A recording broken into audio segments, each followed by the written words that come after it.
Louvado seja o nome de Jesus, louvado seja Deus. Chegamos a Hebreus capítulo de número 5. Hebreus capítulo de número 5, que trata da supremacia, da superioridade de Jesus como sumo sacerdote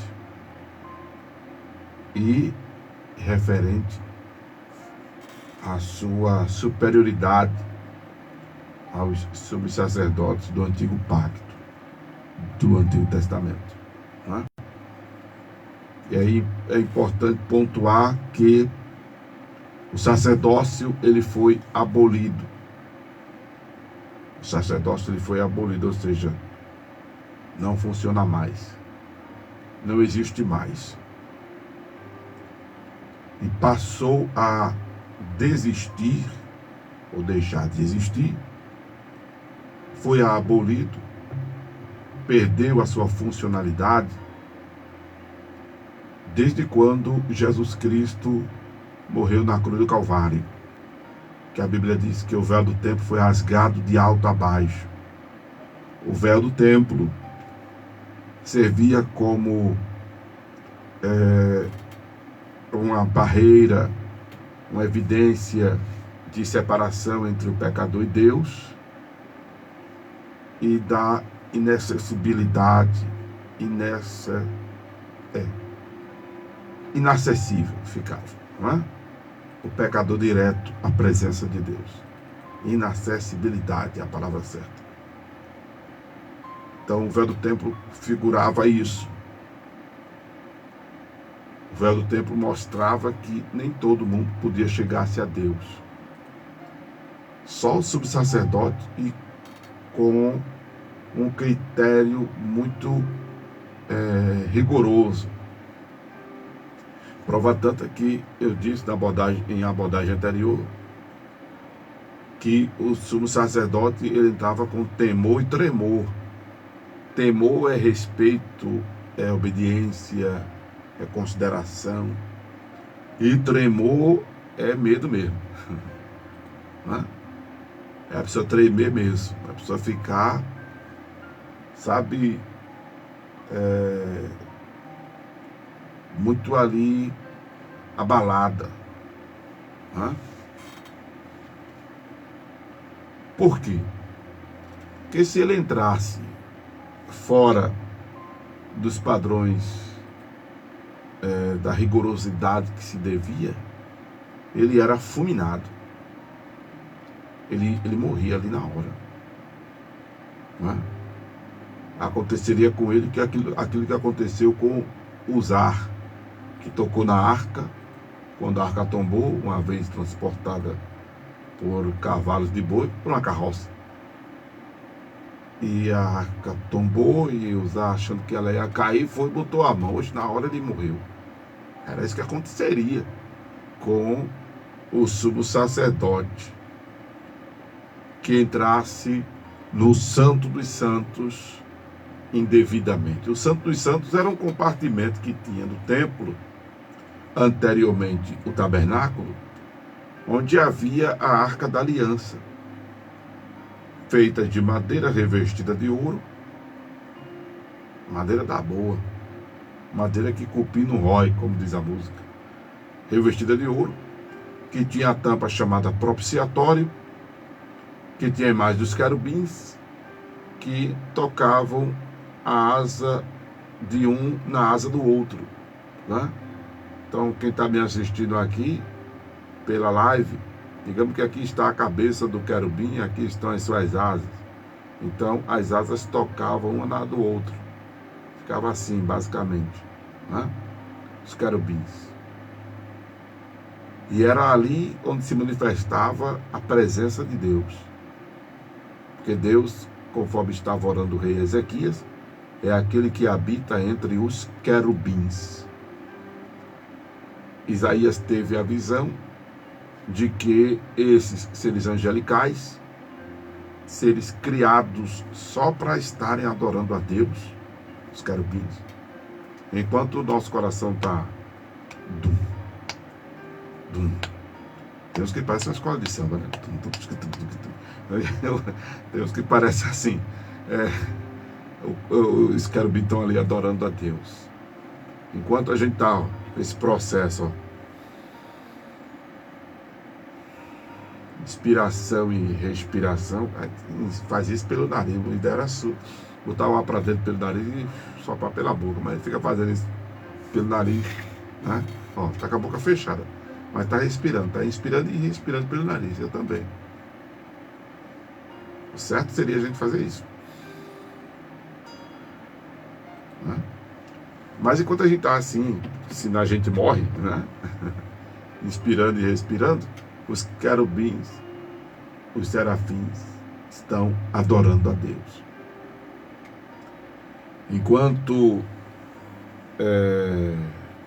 o relógio está aqui, ó, contando os segundos, os milésimos de segundos, eles estão adorando a Deus. Pois bem, ali era manifestada a glória de Deus. Dentro da arca, tinha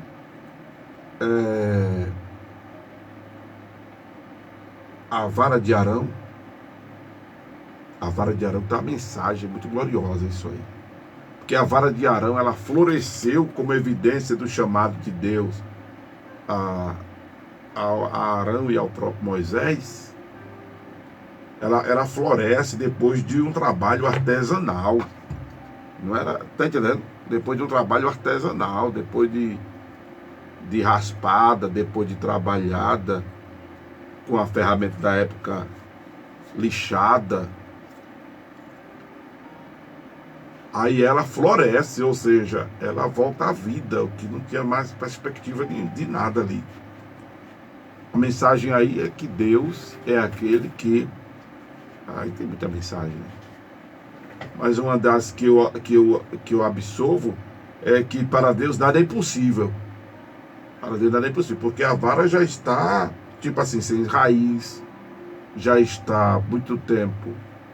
De repente puseram algum produto parecido que a gente usa hoje, chamado verniz, né? Já estava ali, não tinha como mais ela florescer. Mas ela floresce.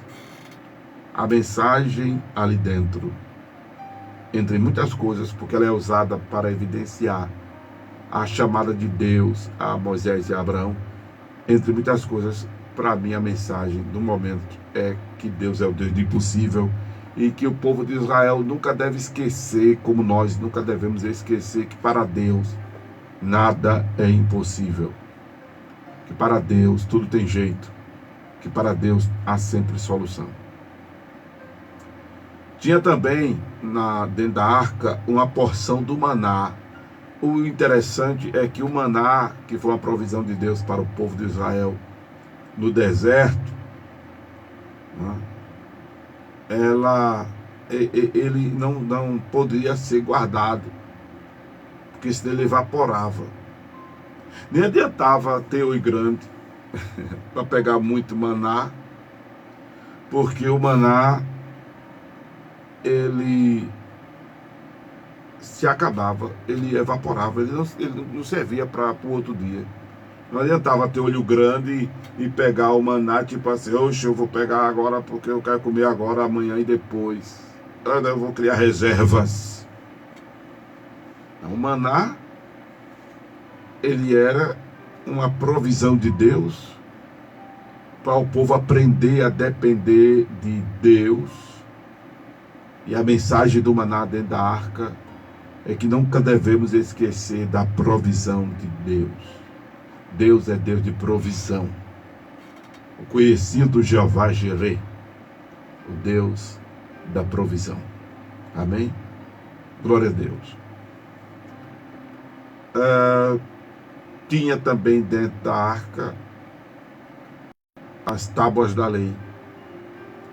As segundas tábuas da lei, que as primeiras Moisés quebrou, né? Quando viu o povo adorando o bezerro. Aí tinha lá as tábuas da lei. E a mensagem é clara, que era para o povo nunca esquecer a vontade de Deus. O povo nunca esquecer a vontade de Deus para as suas vidas. Como nós não podemos esquecer que Deus é o Deus do impossível, que Deus é o Deus da provisão, e nunca podemos esquecer da vontade de Deus, porque no dia que isso acontecer, acabou o crente. No dia que isso acontecer, perdemos a vitalidade existencial, que aí nos deprimiremos, baixaremos nossa cabeça e não teremos perspectiva de dias melhores nunca. Não teremos perspectiva da solução do nosso problema. Eu disse, diante das palavras que já ouvi aqui dos ouvintes, que esta semana já começou pesada para muita gente. Teve gente que já chorou esta semana. Hoje é segunda-feira, dia que eu estou gravando e transmitindo esta mensagem, concomitantemente gravando, porque fica na plataforma do Instagram, do YouTube, não é?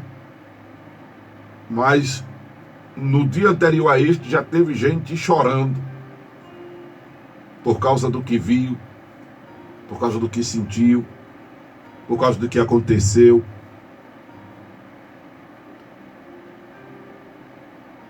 Então, se a gente perde essa memória, essa lembrança de que para Deus nada é impossível, misericórdia. Porque diante do que tem se deparado a nós, a muitos de nós, são quadros irreversíveis. A medicina diz para alguns quadros, não tem mais jeito. Outra ciência diz, é daí para pior. Não tem mais jeito. Né? Alguém diz não para você e bate martelo.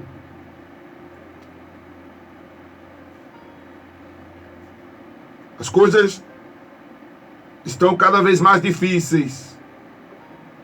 A dívida só faz aumentar. Os sintomas só fazem aumentar. Os sinais só fazem piorar. A negatividade lhe cerca. É não de um lado, não de outro. Já pensou se você deixar de acreditar que para Deus nada é impossível? Acabou o crente. Acabou o crente, acabou a vida. Aí vem a depressão, vem a desorganização mental. Ixi, misericórdia. O fim de muitos tornam-se trágicos, porque perdeu a noção de que para Deus nada é impossível. Imagine a pessoa não contar com a provisão de Deus. A pessoa perder a crença que Deus é o Deus da provisão. Imagine um crente perder isso.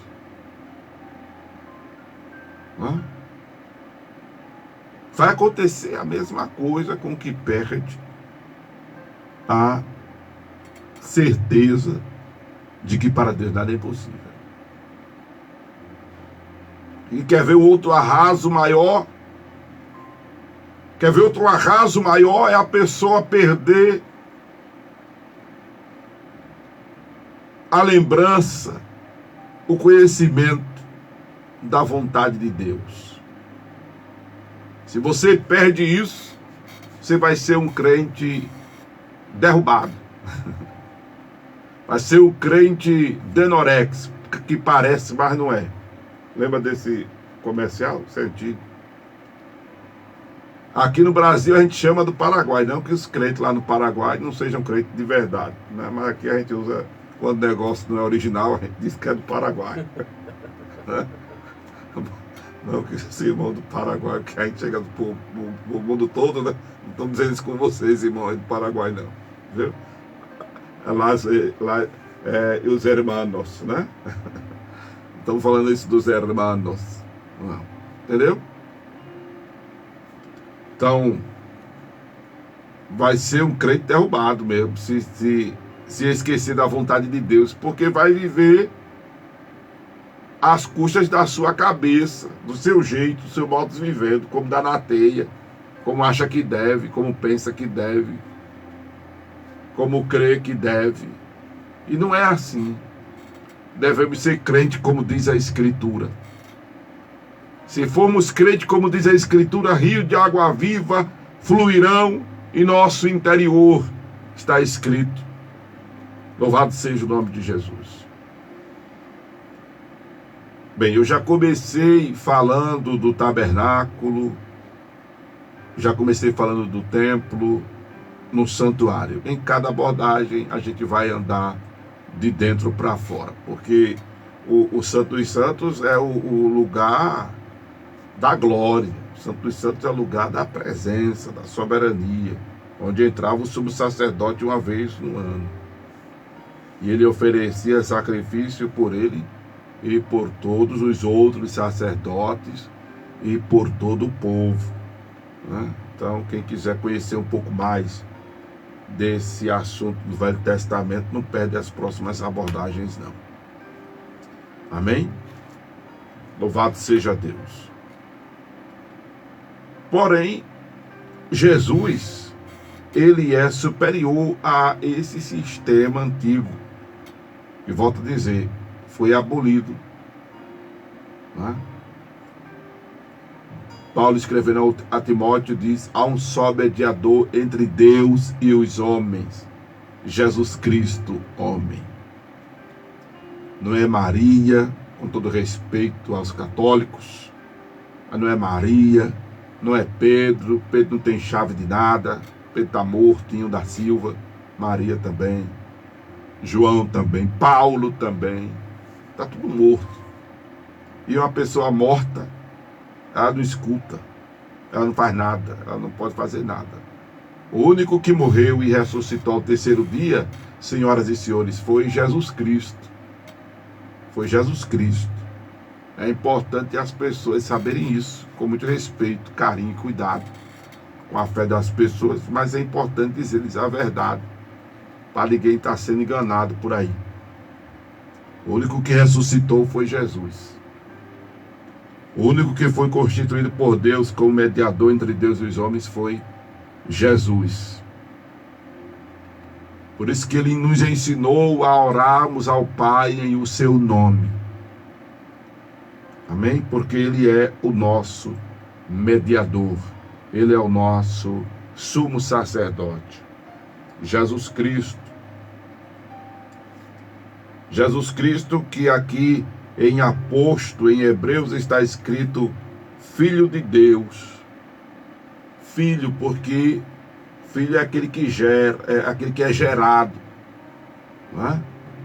E nós temos abordado no capítulo 1 de Hebreus em diante, que Jesus Cristo é o nome dado à estrutura física, à estrutura em carne de Deus. Jesus é o nome dado à forma humana de Deus. Foi o próprio Deus que criou aquele corpo. Então foi Deus quem gerou este corpo.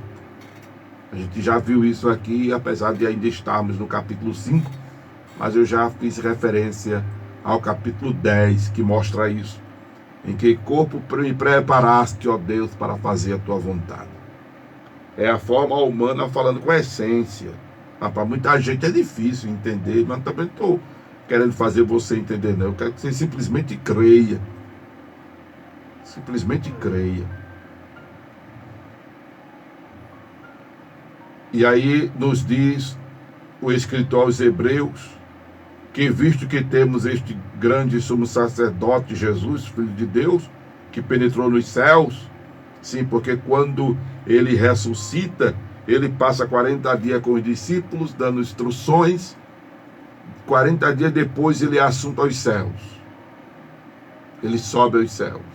Ele ascende. Ele sobe aos céus. e uma nuvem o encobre à vista dos discípulos, que triste ficam. E aí aparece 2 anjos e lhes diz: varões galileus, por que estáis olhando para o alto? Este Jesus, que dentre vós foi assunto aos céus, ele virá da mesma maneira que o vistes subir. E aí cumpre-se aquilo que o escritor próprio aos Hebreus diz lá no capítulo 12, que olhemos para Jesus, o autor e consumador da fé, o qual pelo gozo que lhe estava proposto, né, suportou a cruz e sentou-se à destra da majestade divina.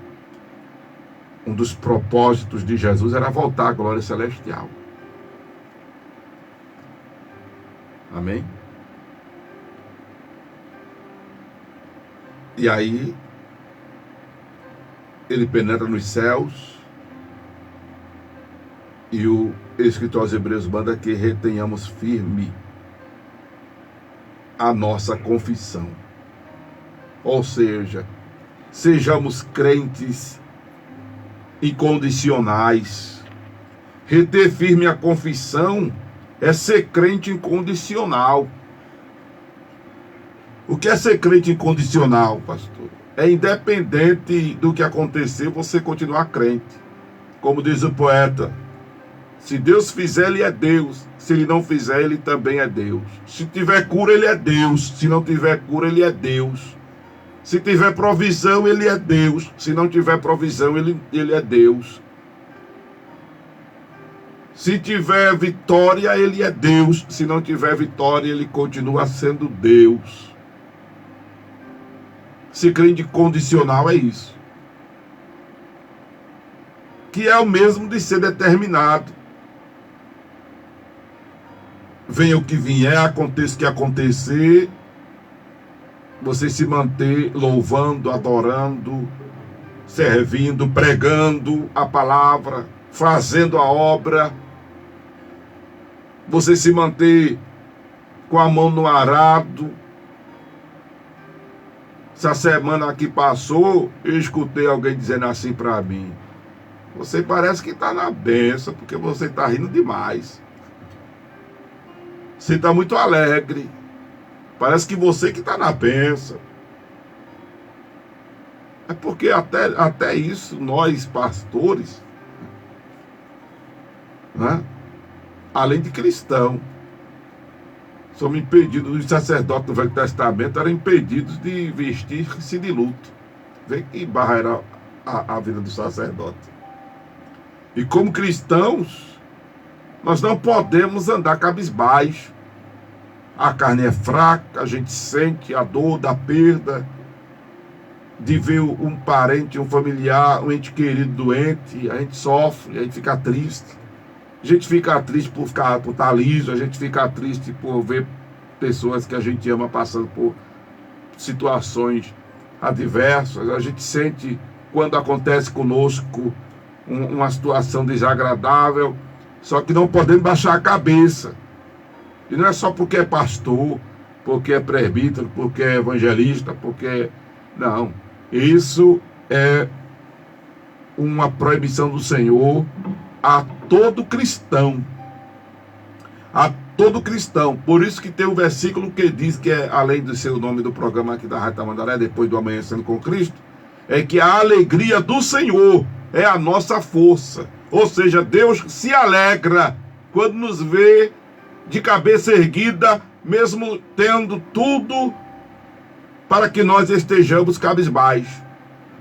Quer alegrar Deus? Quer alegrar Deus? Quer alegrar Deus, irmão? Erga a cabeça. Como diz o poeta, dá até para cantar. Erga agora a cabeça, não fique triste, ou não, porque parar tão cedo assim. Até disse Deus se esqueceu, mas ele não esquece os seus. Ele está contigo aí. Deus já mudou o teu cativeiro, repreendeu o devorador. Erga agora a tua cabeça, Toma posse da vitória, tua bênção já chegou. Se você cair, ele te levanta. Se você chorar, ele te consola, aleluia. Quando oprimido, ele te liberta. Ele é Deus de ontem e de agora. Declare que você é um vencedor. Essa é a vitória que Deus te mandou. Solte para cima, atravessa o abismo. Sai desse calabouço, ser um vencedor. Ele é o leão da tribo de Judá. Já entrou na guerra para guerrear. Ouça as correntes caindo no chão. Você está livre até para voar. Voa agora nas asas do vento. Pois a vitória é tua, é tua, é tua. A vitória é tua. Amém? Ô glória. Se perder, irmão, essa esperança. Se perder, irmão, essa crença. Se perder, irmão, essa certeza. Estamos perdidos. Se perdermos tudo isso, estamos perdidos. Literalmente. Parece uma redundância. Se perder tudo isso, estamos perdidos, mas é verdade. Se deixarmos de crer, a gente dança. Se deixarmos de crer, a gente dança. Eu gosto de assistir partidas de futebol. Eu, quando era mais novo, eu pensava em ser jogador de futebol. Eu me converti dentro de uma igreja que não podia praticar esporte. Mas aí eu ainda gosto de futebol. E eu estava observando o campeonato que estava tendo recentemente e os campeonatos que acontecem, os jogos de futebol. Quando eu tenho tempo eu assisto, para desopilar um pouquinho, né? Aí o time estava levando de 3-0 e correndo atrás da bola, faltando pouco minuto para acabar, como se tivesse esperança de fazer 3 gols. Sabe, irmãos? Assim deve ser o crente. Não perder a esperança. Não deixar de crer. Não deixar de ter fé. Louvado seja o nome do Senhor. Reter firmemente a confissão é você ser crente incondicional. É você ser crente determinado. Aleluia. Significa dizer, faça chuva, faça sol. Significa dizer, o sangue dê na canela. Amém, amados? E outras expressões semelhantes a estas.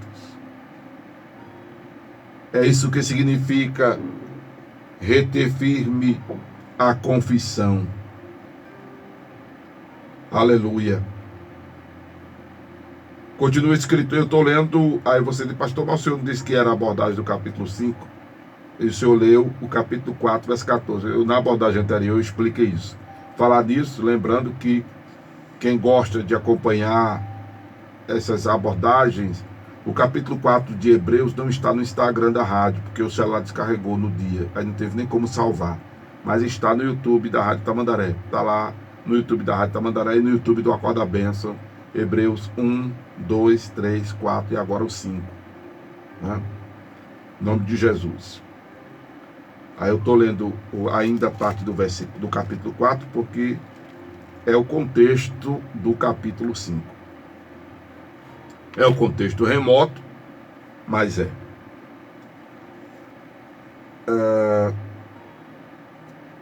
continua o escritor aos Hebreus dizendo que não temos um sumo sacerdote que não se compadeça das nossas fraquezas, porém um que como nós em tudo foi tentado, mas sem pecado. Cheguemos, pois, com confiança ao trono da graça, para que possamos alcançar misericórdia e achar graça, a fim de sermos ajudados em tempo oportuno. Algumas coisas que a gente pontua aqui é que o Senhor Jesus Cristo, Ele nos entende. sem nenhuma explicação. Hã? Aí quem gosta dessa fala do pastor Amaro, como diz o poeta, pois isso mesmo. Como diz o poeta, eu adorarei ao Deus da minha vida que me entendeu sem nenhuma explicação. O Senhor nos entende sem nenhuma explicação. Ele passou por tentações. Jesus passou por tentações. Deus, em forma humana, passou por tentações. Ele, como Deus, jamais poderia ser tentado, diz Tiago. Deus não pode ser tentado pelo mal. Mas quando ele assume forma humana, Jesus, é importante entender que o nome Jesus é soberano sobre tudo e sobre todos, porque é o nome de Deus em forma humana. É Deus na sua estrutura salvífica. Por isso que eu volto a dizer, precisamos usar mais este nome, Jesus. Amém? Que neste nome há poder. Glória a Deus. Então, ele, como ser humano, foi tentado. Você tira pelo capítulo 4 de Mateus, não é? Quando Satanás manda ele jogar-se de um lugar alto e diz para ele, pula daí, não vai te acontecer nada não, porque o Senhor vai dar ordem aos teus anjos a teu respeito. Se tu és filho de Deus, transforma essas pedras em pães. Jesus vinha de um jejum, irmão, de 40 dias. Estava com fome. Eu não tomei café agora de manhã para estar aqui com vocês. Estou com fome, imagina um jejum de 40 dias. Mas tu és filho de Deus, transforma essas pedras em pães. Veja o diabo como é oportunista. O diabo é oportunista. O diabo vai chegar com uma oferta baseada na tua necessidade.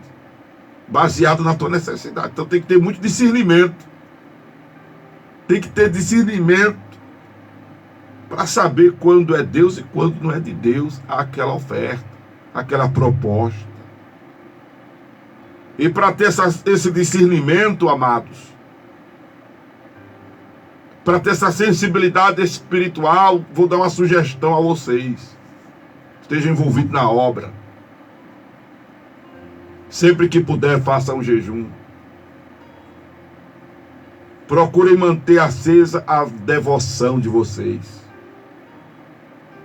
Para ter esse discernimento. E outros dons espirituais se manifestarem em sua vida, é necessário sensibilidade espiritual. E com a mão no arado e aplicado à devoção, é o que diz Paulo em Romanos capítulo 12.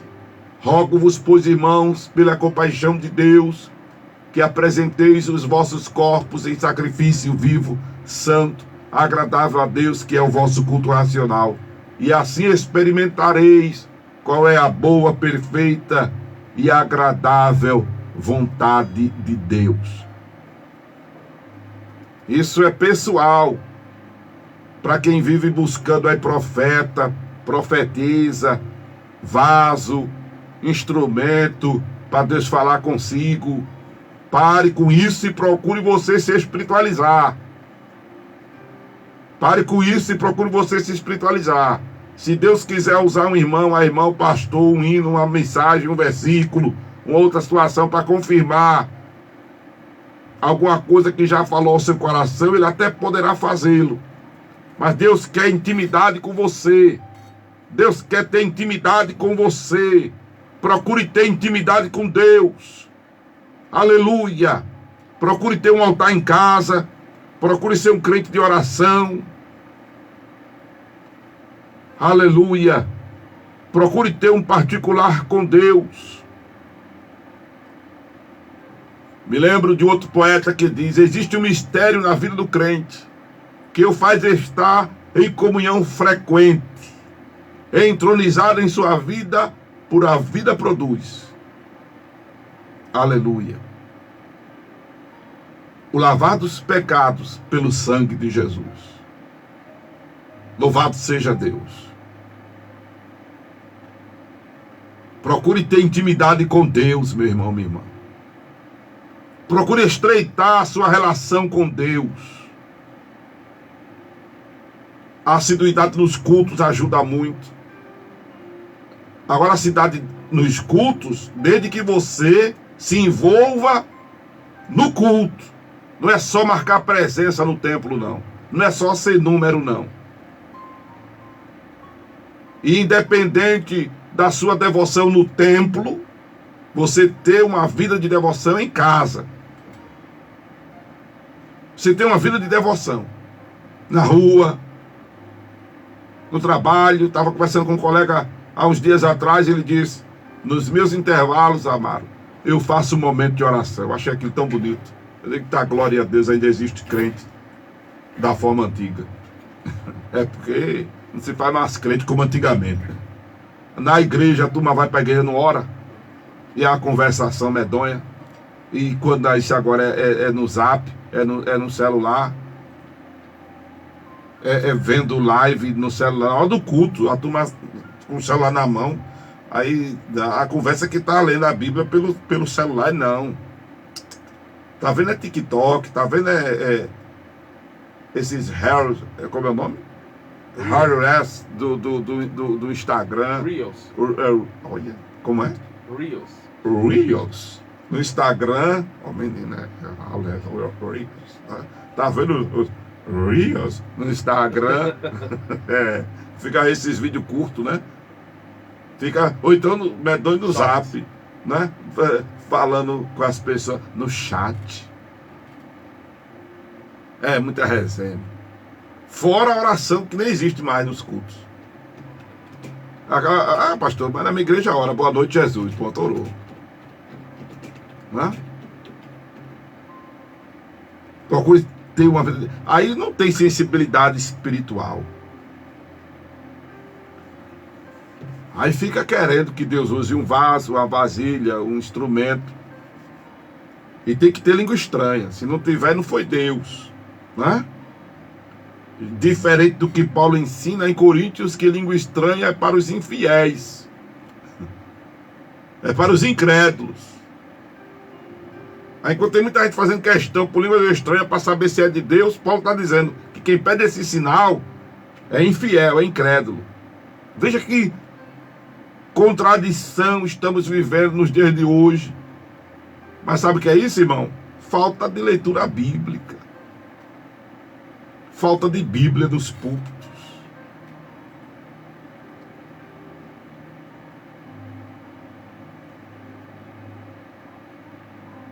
Jesus passou por tudo que a gente passa e nos compreende.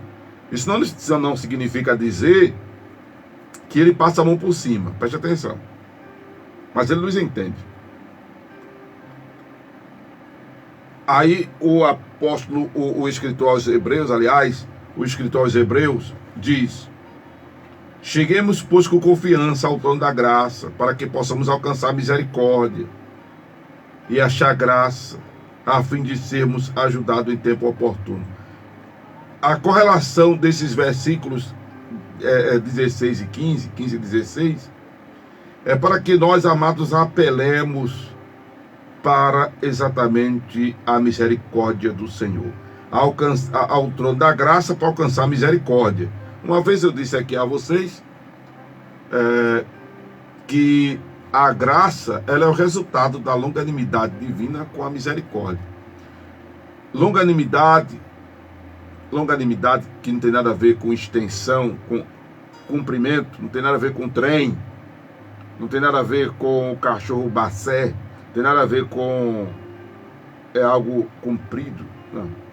Longanimidade tem nada a ver com ser longo. Longanimidade tem nada a ver com ser paciente. Espera. Tem nada a ver com a fila do SUS, ponto, para resumir. Né? Tem nada a ver. Espera, meu louvado seja Deus. Tem gente que está na fila para mais de 4 anos. Eu por exemplo. Né?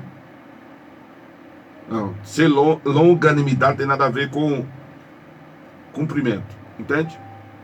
Longanimidade tem a ver com empatia, com compreender o outro. Misericórdia tem a ver com tolerância. Misericórdia e benignidade têm o mesmo significado. Uma é no grego, outra em hebraico. Então, juntando longanimidade com misericórdia é igual graça. Graça de Deus, que é o que faz Ele nos aceitar, que faz Ele nos entender. Chegue para mim, meu filho, eu lhe entendo. Ninguém lhe entende, mas eu lhe entendo. Ninguém lhe compreende, mas eu lhe compreendo. Dia desses eu estava dirigindo, já falei aqui em umas abordagens, e me veio, porque esse final do ano passado para esse ano, final de 2024 para 2025, no último dia de 2024, Deus me deu 4 palavras. É a minha primeira abordagem no canal YouTube Acorda Bênção de 2025. O Senhor me deu 4 palavras para o ano todo, e uma delas foi sobre o juízo.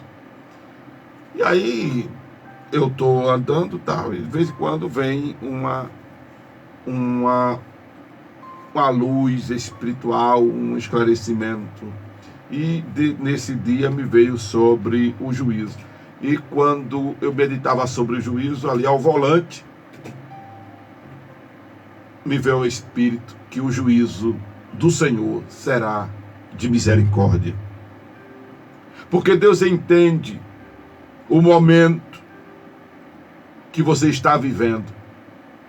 Deus entende. Tudo isso vai ser levado em conta. Irmão, na justiça comum é levado em conta. Na justiça comum é levado em conta as circunstâncias que moveram aquele ato, as circunstâncias em que foi cometido aquele ato criminoso para ou agravar a pena ou diminuir a pena. No juízo humano, isso é levado em conta. Mas me veio primeiro ao coração o juízo divino. O juízo divino será recheado de misericórdia. Haverá punição? Haverá. Haverá castigo? Haverá. Como haverá absolvição. Não estou dizendo que não vai ter punição, que não vai ter castigo. Vai ter. Eu me lembro de uma fala de um colega meu, pastor Heraldo Vitorino de Farias, grande amigo meu, para quem eu mando um abraço, não é? Ele, que já foi delegado de polícia, jurista, ele é, louvado seja Deus, um exímio conhecedor da palavra de Deus, profundo demais. Me lembro quando ele disse que o inferno é a punição moral de Deus para o pecador.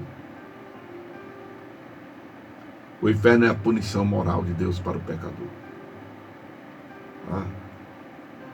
Então haverá punição, haverá. Mas, para não sofrer essa punição, se chegue com confiança ao trono da graça, para que alcances misericórdia e graça, em o nome de Jesus.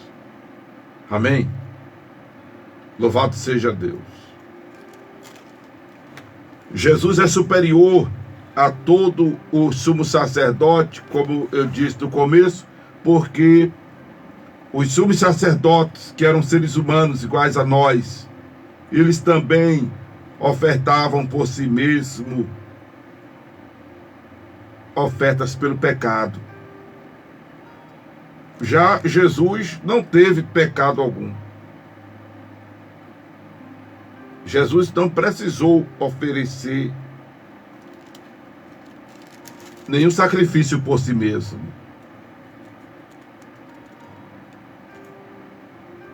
Louvado seja Deus.